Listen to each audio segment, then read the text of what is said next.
Hey guys, welcome back to the channel. I was hoping to have a 200 amp service upgrade video to show you today, but being that the weather has been a little iffy here in New Jersey, I hate that word iffy. I don't know why I said that, but so there's a lot of rain in the forecast, so it's kind of hard to predict the work that you can do. But if I'm doing an outside service upgrade and there's any chance of rain, I generally steer away from that and try to reschedule it because you're working outside, and so it's one thing to work outside in the rain and get wet, but it's another to have your tools get wet and then turn to rust, or worst.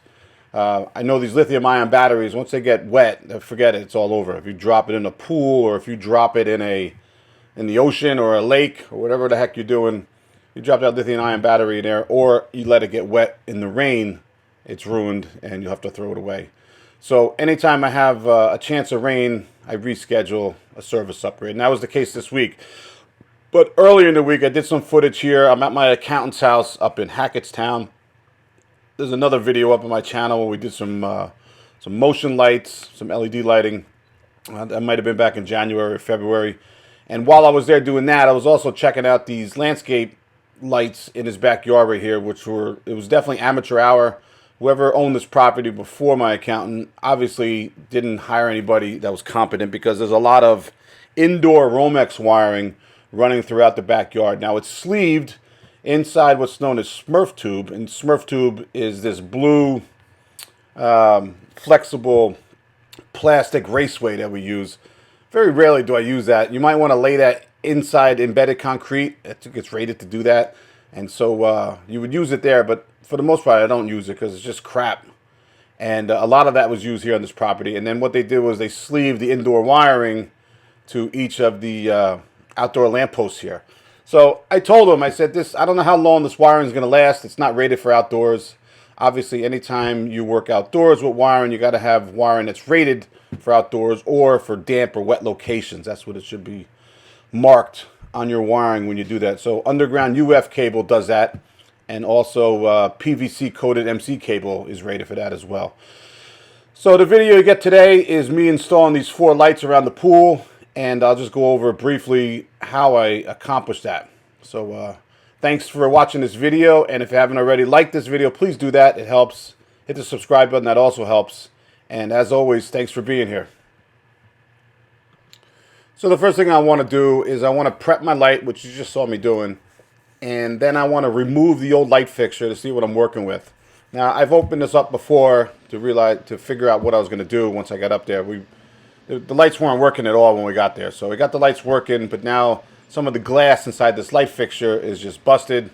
So you're not going to get a replacement piece of glass. I mean, I guess you could do that, but we decided to change the light fixture. So the first thing I do is remove the light fixture, and then I'll be ready to put my new light fixture up and energize that.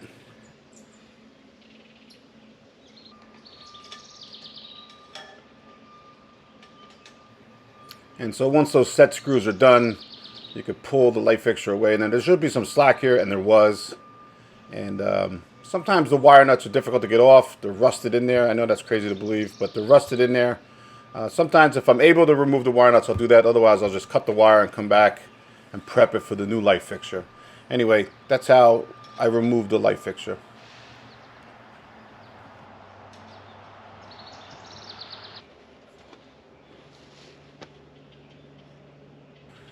So now that my light fixture is prepped, I have the cap on, I have the lamps installed in the fixture.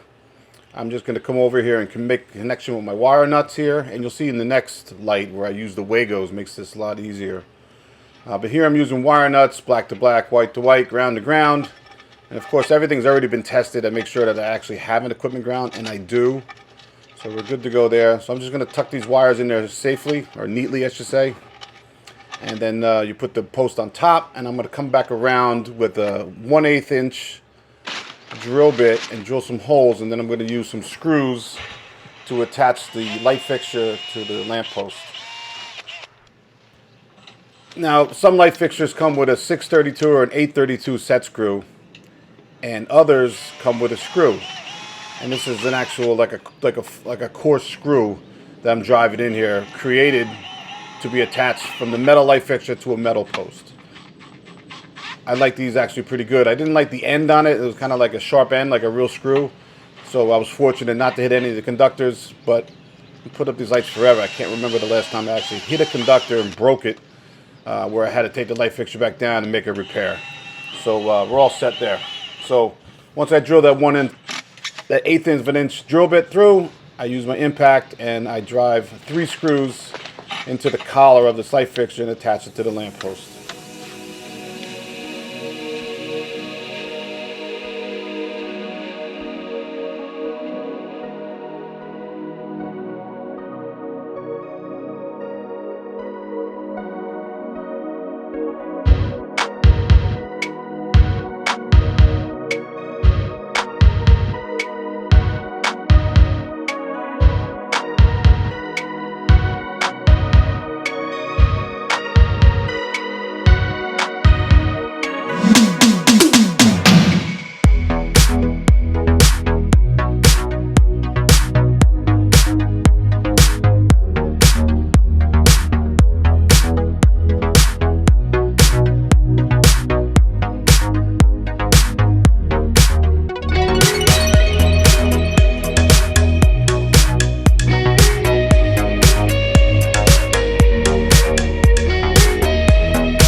All right, so with this one, you'll see the number 12 Romex indoor wiring here after I take this fixture off the pole. See the 12 wire? That's unacceptable to be used outdoors. So like I said earlier in the video, I eventually changed over to using these 2-wire Wago connectors, and I'm a big fan of these. I think they're a lot different than stab locks. It's not a video about the Wagos, but I prefer using the Wagos here because I can actually set the Wago connector onto the light fixture right here, and when I bring the light fixture over to the lamp post, you'll see I'm using one hand to hold the light, and I can use the other hand to attach the wiring from the light to the supply using the Wagos. You'll see in a moment here how easy this is using the Wagos, and I got no problem using them.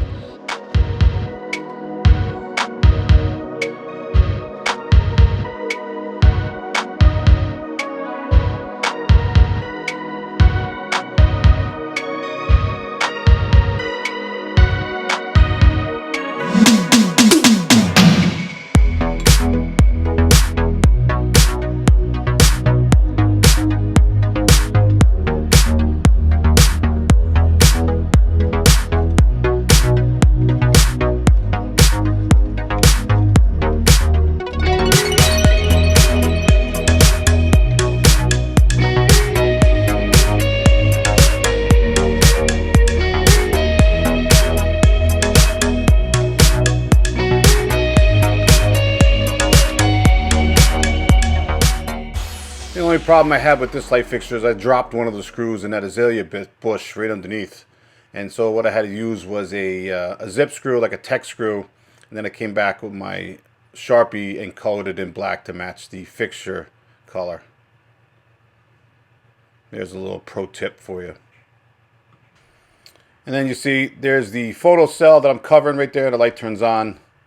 And then it'll turn off rather quickly once it sees the daylight. And so like I said, when I got there, I was there in January, I think, and it was actually snow on the ground here. And one day it started raining and sleeting, and I had to give it up. But there was a lot of stuff that wasn't working on this outdoor circuit, and it took me a while to get where I'm at. But eventually I got all the wiring sorted out, and then I was able to replace these light fixtures. So if you're enjoying this video, hit the like button, and if you'd like to subscribe, that'd be awesome too. Thanks, guys.